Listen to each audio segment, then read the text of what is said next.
Well, good morning. How is everybody this morning? It's a beautiful morning, right? I know that many of you are visiting from out of town, right?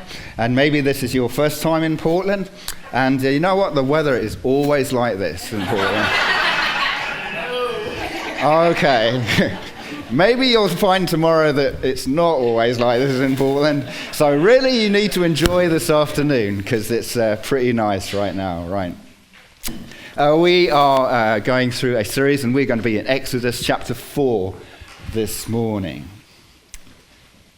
Question to start off with. Do you have what it takes?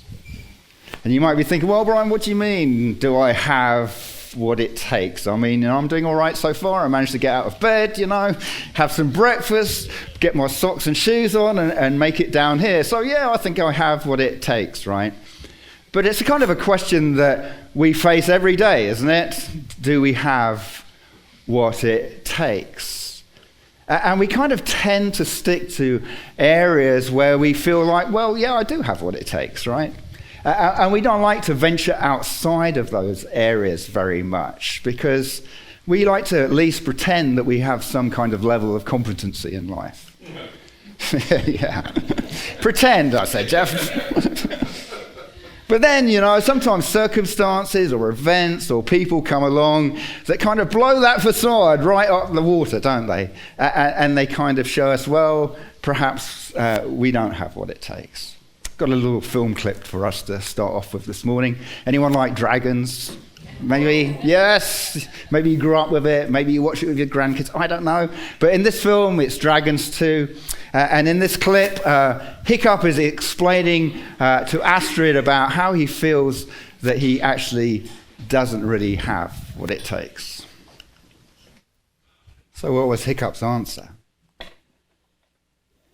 He didn't feel like he had it, right? He felt inadequate. Have you ever felt inadequate? You ever felt a situation with some people or whatever it might be, right? Where you just feel inadequate, right? And sometimes we feel that when we move through stages of life, right?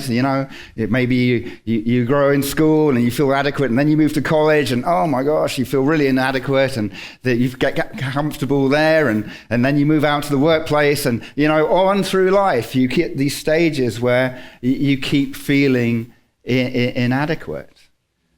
Sometimes when we get in that place, right, we see a next stage coming along, and we know that we're going to be inadequate in that place, we don't want to move, right? We just want to stay put because fear kind of grounds us where we are. And we'll never leave unless we find something greater to overcome that inadequacy. In that clip, Astrid told Hiccup to look inside himself to find it, right? But she's wrong. Because that is the problem, right? We're too busy looking inside ourselves, trying to find our adequacy, and we will never, ever find it in there. But there is a place that we can find it, and it's out there with God. We're in this series that we've been going through the last few weeks, and it's called God Questions. And it's a series about, we're looking at various questions that God asks people in the Bible. And through those questions that he asked these various people, he actually asked us the same questions too. And this morning, the question that God asked a man is, does he have what it takes? Maybe not so much in those words, but kind of that's the essence of it. Well, who is this man and what is the question? Let's read Exodus chapter 4, verse 1 to 18. Then Moses answered, but behold, they will not believe me or listen to my voice, for they will say, the Lord did not appear to you. And the Lord said to him, what is that in your hand? He said, a staff. And he said, throw it on the ground. So he threw it on the ground, and it became a serpent, and Moses ran from it. And the Lord said to Moses, put out your hand and catch it by the tail. So he put out his hand and caught it, and it became a staff in his hand. That they may believe that the Lord, the God of their fathers, the God of Abraham, the God of Isaac, and the God of Jacob has appeared to you. Again, the Lord said to him, put your hand inside your cloak. And he put his hand inside his cloak, and when he took it out, behold, his hand was leprous like snow. Then God said, put your hand back inside your cloak. So he put his hand back inside his cloak, and when he took it out, behold, it was restored like the rest of his flesh. If they will not believe you, God said, or listen to you, or listen to the first sign, that they may believe the latter sign. If they will not believe even these two signs, or listen to your voice, you shall take some water from the Nile and put it on the dry ground. And the water that you shall take from the Nile will become blood on the dry ground. But Moses said to the Lord, O my Lord, I am not eloquent either in the past or since you have spoken to your servant, but I am slow of speech and of tongue.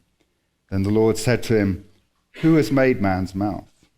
Who makes him mute or deaf or seeing or blind? Is it not I, the Lord? Now therefore go, and I will be with your mouth and teach you what you shall speak. But he said, O my Lord, please send someone else. Then the anger of the Lord was kindled against Moses, and he said, is there not Aaron, your brother, the Levite? I know that he can speak well. Behold, he is coming out to meet you, and when he sees you, he will be glad in his heart. You shall speak to him and put the words in his mouth, and I will be with your mouth and with his mouth, and will teach you both what to do. He shall speak for you to the people, and he shall be your mouth, and you shall be as God to him, and take in your hands this staff with which you shall do the signs. We'll stop there.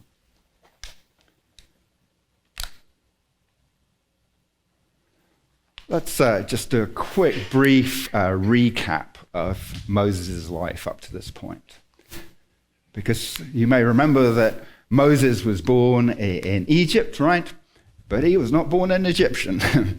He was born as a Hebrew. And as a Hebrew, he did not have what it takes, right, to be wanted even in Egypt. And his mother had to hide him in kind of a waterproof basket. But as chance would have it, right, that Pharaoh's daughter happened to come across him and brought him into her house, and he grew up actually as an Egyptian, and not just as any old Egyptian, but in the highest ranks of Egypt. So perhaps he did have what it takes after all, right?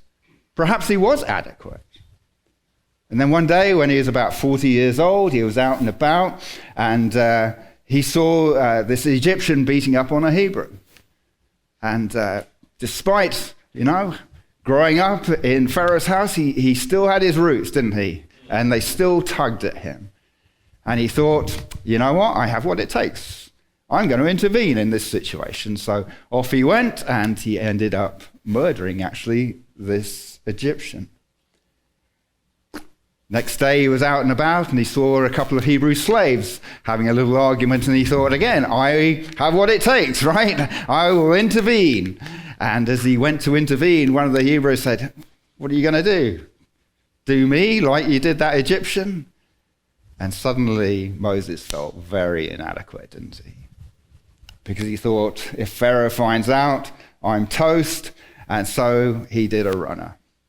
And he ran into Midian, and we find him in Midian. He comes across a situation where there are some daughters, some sisters, right? And they're trying to water their flock, and these shepherds won't let them. And once again, do you see Moses has a little habit? He likes to intervene in situations, but he likes to do it in his own strength. And sometimes he's successful, like he was with helping these sisters, right? And sometimes not so much. Anyway, he ends up marrying the oldest daughter, settles down, has a family, lives the life of a shepherd. Maybe he has what it takes to live in this place. And he's happy, right? He's living an adequate life. And that's kind of what we do, isn't it? We go and we find somewhere, maybe we just feel like we have what it takes, and so we settle down and we live in our own kind of adequacy. So 40 years in Egypt, and now he's been in the desert in Midian, or not really, wilderness in Midian for 40 years. He's 80 years old. And he sees something that he's never seen before, this bush that is burning. Except this bush doesn't just go woof and done, it keeps on burning. So I thought, I better have a wander over and have a look at this bush and see what it's all about. And there God meets him. And there God tells him his name, God's name, that is, I am who I am. And he calls Moses, doesn't he? And he tells Moses to go back and free his people, that they've been calling out to God, and God has heard them. Maybe even Moses himself has been calling out to God and praying to God to free his people. And suddenly, Moses is the answer to his own prayer. You ever had that happen to you? You prayed for something, and God's going, okay, off you go. And God has called you, right? And you would think that this would be right up Moses' alley. After all, we just talked about how he loves to go and intervene in situations. Off you go, Moses. You like to intervene? Here, I've got a job for you. Off you go and intervene. But it kind of started to dawn on Moses exactly what God was asking him to do. And as it dawned on Moses what God was asking him to do, he felt less and less adequate, and that he didn't have what it takes at all. And in one sense, right, inadequacy and that feeling of inadequacy is kind of fundamental to our calling in the first place, because none of us is going to get into the kingdom of heaven if we feel adequate about ourselves, right? That's the place that it all starts, isn't it? It's like, okay, I'm not God, but you are. And so just please forgive me, Lord, and bring me into your kingdom, because I am certainly not adequate to do that by myself. And we rely on the only one who is adequate to get us into the kingdom, and that's Jesus Christ, and his death on the cross and his resurrection. And hopefully we have all had that meeting here this morning at some point in our lives. I can remember it myself. I didn't have a burning bush, but God called me in the wilderness of Central Oregon, if you like, just sagebrush and juniper, and that was fantastic, and it changed my life. Not quite as old as Moses, but almost. No, never mind. I was thinking of 40, not 80, never mind. But sometimes we get another calling, don't we, in our lives. And this is a much more concerning calling, when God calls us to some kind of ministry. And I remember feeling that calling in my own life. And it's like, no, I really don't have what it takes, right? No history of any kind of ministry, never mind pastoral ministry, and the answer is like, no, Lord. I do horticulture. That's what I do. That's where I'm comfortable, kind of adequate at that. Surely you must have the wrong person, Lord. I think it was Spurgeon, that great preacher, who said that if you can do anything else, do it. If you can stay out of the ministry, stay out of the ministry. And why did Spurgeon say that? Because every day when you step into the God's calling of ministry, you find that you really don't have what it takes and that you are really inadequate for the task to which God has called you. In fact, the day that you think that you do have what it takes is the day that you should probably pack it all in, right, and actually go and do something else. But that's good, because you have to rely on God. Not on yourself, not trying to find what's in here, but to find what is in God. What is God calling you to this morning? Is it into ministry? Maybe that is for some of you. Is it at a different place? Maybe to go to a different person. I don't know what God is calling you. He's calling us on mission, though. He's calling us out of that place where we feel so adequate and into a place where we're going to have to rely on him. And the chances are, if God is calling you, you are going to feel very inadequate. And so I want to look at 4 ways this morning that Moses protested about his inadequacy, but God overcomes that. And the first one is inadequate attestation. And you will notice I have this terrible weakness for alliteration. So, and sometimes I have to stretch that a little bit, but yeah, well. Moses, right, says to God, you've told me your name, and that's great and everything, and I believe you, and, I've met you, God, but now you want me to go back to my people, the Hebrews, and you want me to tell them that I've met you in the desert. And they're going to think that I've been out here with the sheep far too long, right?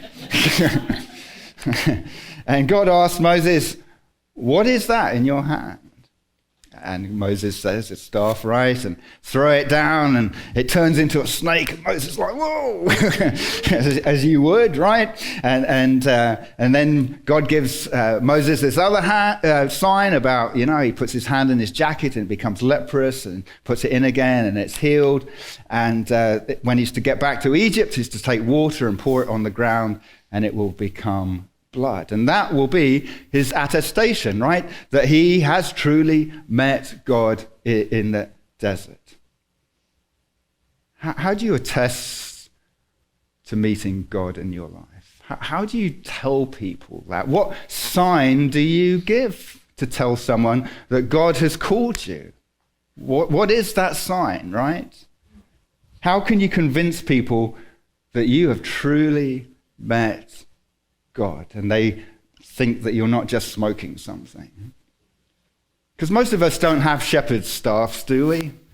You might have a trekking pole if you go out backpacking and stuff around here, and that would be kind of handy, I suppose, to throw it down and it becomes a snake, but I'm not really sure that people would be that convinced about the whole thing. I mean, what kind of signs can we do, right, that will attest to our calling? I think of Jesus, and Jesus, he didn't make snakes as far as I know. Turned water into wine, multiplied fish and bread. He healed lepers, healed many other things too. He restored sight and healing, speaking and walking. He even brought people back from the dead, didn't he? And he left his apostles to carry on, and they did some signs, and they were all great signs too, right? But did the signs that Moses do really convince, like Pharaoh? They didn't really, did they? So if Moses' signs couldn't convince people, and actually Jesus' signs didn't convince most people, what chance do we stand, really? Especially like here in Portland, where everyone is really dubious about the whole thing in the first place. What kind of sign could we possibly do that would convince people that we have met the living God, the God who is who he is? Well, for starters, because we know the ultimate sign, and that is Jesus Christ, and Jesus crucified, and Jesus raised from the dead. That is the one and only sufficient sign that we need in our lives. That's the one and only sufficient sign that we need to tell anyone about, right? Except there is another sign, because when we've truly met Jesus Christ, something happens in our lives, doesn't it? It changes. It is different. I'm not the same person that I was, whatever that was, 30-some years ago when God met me in Central Oregon desert. We become, as the King James Bible says, a peculiar people, right? We're different. There's something about us that's different. Not because we're not looking inside ourselves, we are looking outside towards God. And we have this story to share, don't we? This incredible story of when God met us. And there's kind of three parts to our story. But before God met us, when God met us, and now after God has met us. And we have a story as Garden Church that we are a community here, and we have this different story to any other community part around us. And if you like, that is our staff that we throw down before other people. And it is a sign of what God has done. And it all points to the greatest story of all, and that is the story of Jesus Christ.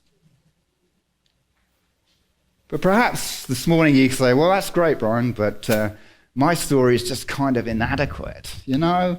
I didn't have a burning bush experience. In fact, there was barely a smoldering leaf, right?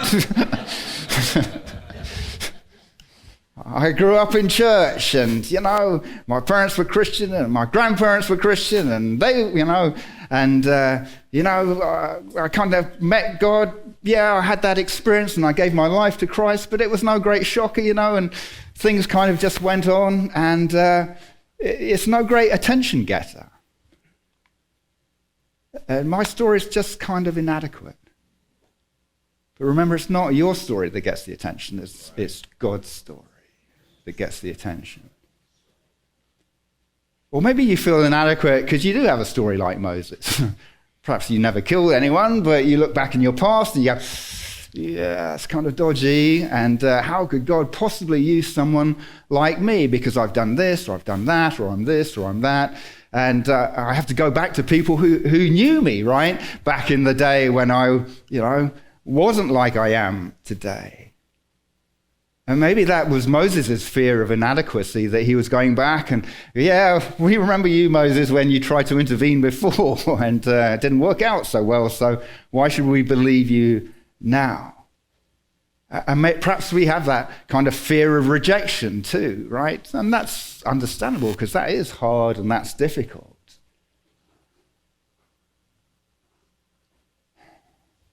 But in the end, we trust in God's power because it is God's story. And we don't have to make up for our own inadequacies. Our call is simply to attest to what the Lord has done. And we do it by laying down the staff of our lives before those around us. Peter says that, but in your hearts honor Christ the Lord as holy, always being prepared to make a defense to anyone who asks you for a reason for the hope that is in you, yet do it with gentleness and respect. So do you have what it takes to share your story? When is actually the last time you did share your story and lay down your staff before somebody? Maybe some of us need to dust it off a bit more often and lay it down. So God overcomes our inadequacy of attestation, but we still might hesitate, right? Because we feel like we have inadequate assets.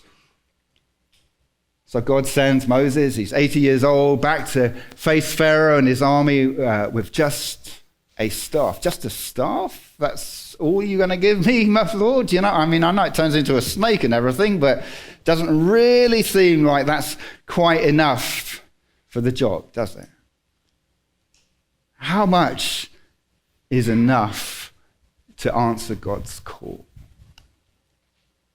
Have you ever felt like, well, I could do more for God if I had more money, more time, more ability, if I lived in a different place, if I did this, if I had that, if I was older, if I was younger? I don't know, right? Moses is 80 years old. Do you think maybe he thought, I'm a bit old for this, Lord? I was just happy to live out my retirement here, my sheep and family. And I know 60 is the new 40 and all of that, but come on, Yet because of Moses' age, though, think about the assets that he was bringing with him. All that experience, because he had 40 years of experience of leadership as an Egyptian and, in the highest level. And then he also had 40 years of living out in the desert, right, and looking after the sheep. And God was going to use all of those assets that Moses had, because he was going to need it all, right? He was going to need that experience of leadership and all that went with it to lead the people. And he was also going to know how to live in the land, right? Where the pasture was, where the water was, and all that kind of stuff. And he was able to relate to these people that he was going to lead because he had worked in the land. You know, maybe you can look back in your life, and there are times in your life when you've gone, well, I don't know what God's doing here, right? Why has he got me in this place? And at the time, it's not apparent, but afterwards it does become apparent, because God uses all those things, all those assets that you have acquired in your life, all that experience to fulfill the calling that God has put on you. I can look back on that in my life. You know, we have a lot of assets in this church, right? And so many of you are younger, and that's such a beautiful thing, right? You have the energy and enthusiasm, the ideas, right? And the go-get it. And I love that about this church. It's so fantastic. And you haven't had time to grow cynical yet.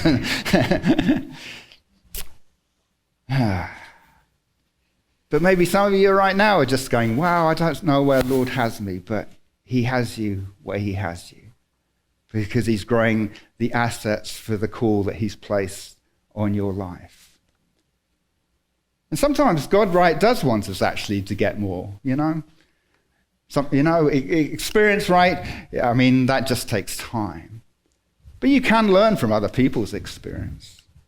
You can read books, you can have relationships with older people, but of course you've got to be willing to do that, to learn and grow, and that's continually what it takes, right? That's what we call discipleship, isn't it? To continually learn and grow. Because we keep feeling that inadequacy, and you're never too old to keep learning and growing. It's a fantastic thing, and what an opportunity it is that we have. And sometimes we have to just go and get equipped for God's calling, don't we? And we need to go and get those assets that we need for God's calling. You know, some of you are here from Gateway, you're trustees, and thank you, for supporting the seminary, because that's a fabulous place, right, to go and get the assets you need to fulfill the calling that God has placed in your life. I know. I benefit from that, so thank you so much. It's a brilliant seminary. Sorry, Jeremiah, you're outnumbered here this morning.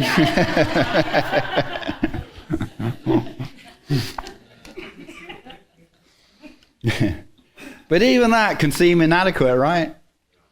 You know, as great as seminary was, and as much as I learned there, and then you get out into the calling that God's called you in, and suddenly you find yourself sitting by the bed as someone who's about to take their last breath on this planet.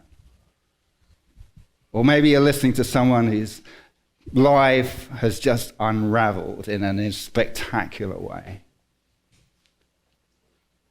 Because it's not actually the assets that you have in your hands per se, but it's in whose hands you put them. Because it doesn't matter whether you have a staff, how much you have, right? You can have all the assets in the world, but if you continue just try to use them by yourself, they will never amount to anything, right? But if we place them in the hands of the Lord, wow. Jesus' disciples were just ordinary men. You know, they didn't have much in the way of assets, and yet they placed themselves, their lives, and their assets in Jesus' hands, you know. Think about just like Peter's boat, right? Think of all the places that Jesus used that to take the disciples and all the experiences they had in that boat with Jesus. Catching incredible catch, right? Going through a storm, all the places they went to and the people they met. One time, that boat took them out, into a wilderness place, and they were going to go on this retreat, but the local towns had found out about it, and Jesus ended up doing this whole day of ministry there and healing people. And then finally it became late in the evening, And Jesus turns to his disciples, and I just imagine him having kind of a grin on his face. So where are we going to get food to feed all these people? And Philip's like doing this arithmetic in his head, going, I don't think we got the money, Jesus. And Andrew, he's found this lad with a boy with some, loaves and fish, and he's feeling kind of excited, right, that he's actually found something, and brings it to Jesus, and look what I found. And then he looks at the crowd and goes, oh, sorry. But John tells us that Jesus took the loaves, and when he'd given thanks, he distributed them to those who were seated. So also the fish, as much as they wanted. And when they'd eaten their fill, he told his disciples, gather up the leftover fragments that nothing may be lost. So they gathered them up and filled 12 baskets with fragments from the 5 barley loaves left by those who had eaten.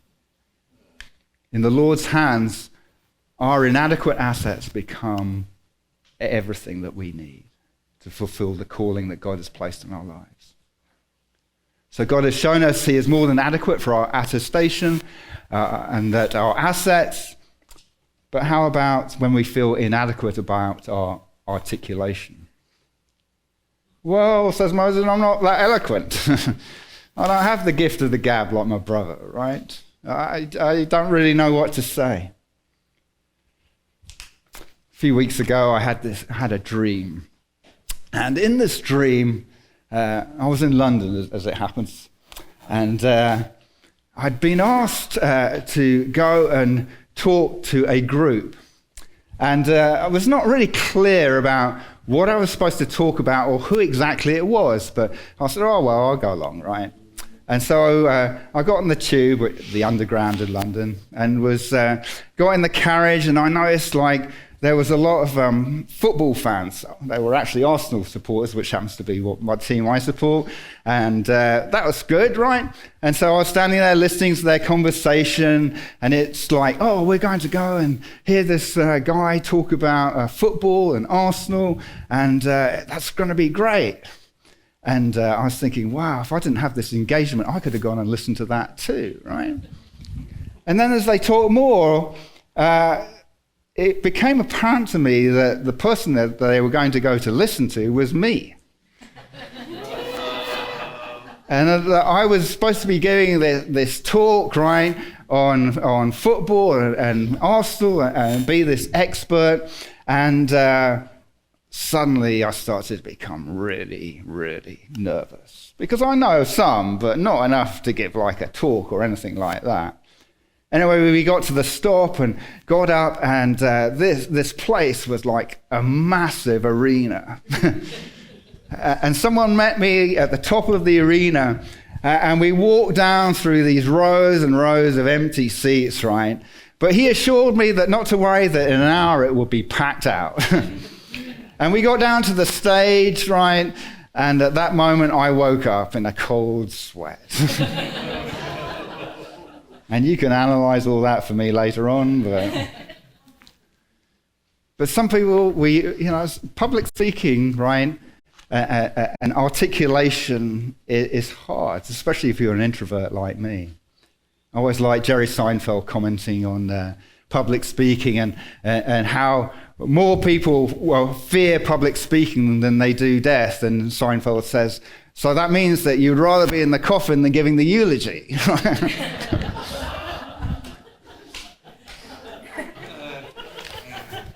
And maybe at times that's true, I don't know. But we have a call placed on us by God to articulate our faith. Acts of kindness and service and friendship and change lives are fantastic things. And absolutely, we should use that as our staff. But at some point, we have to actually articulate it.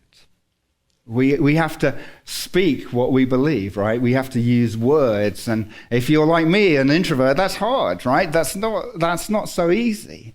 I had friends, I had one friend, and, we would go and stop at the filling station, and before you knew where it was, he'd be out there witnessing to the pump attendant about Jesus, Oh, fill it up, and are you filled with the Spirit?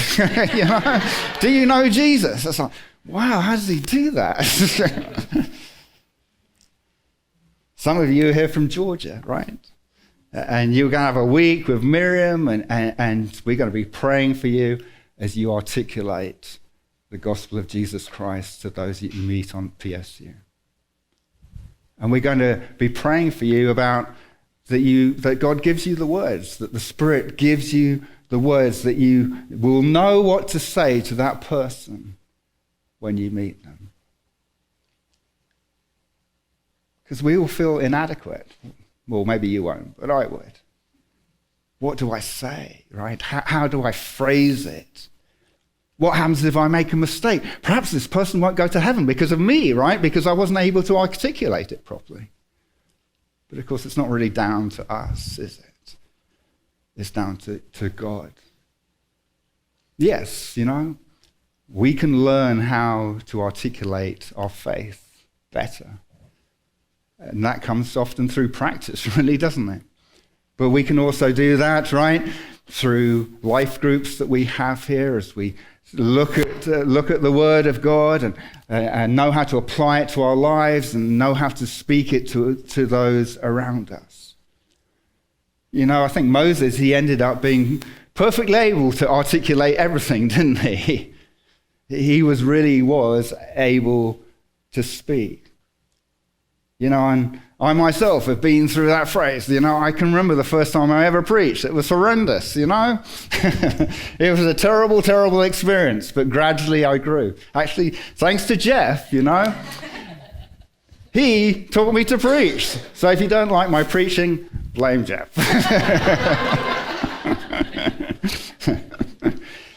But it's a shared experience too, right? Because I think of also those first congregations that had to listen to me and put up with me, and you guys today too, for that matter.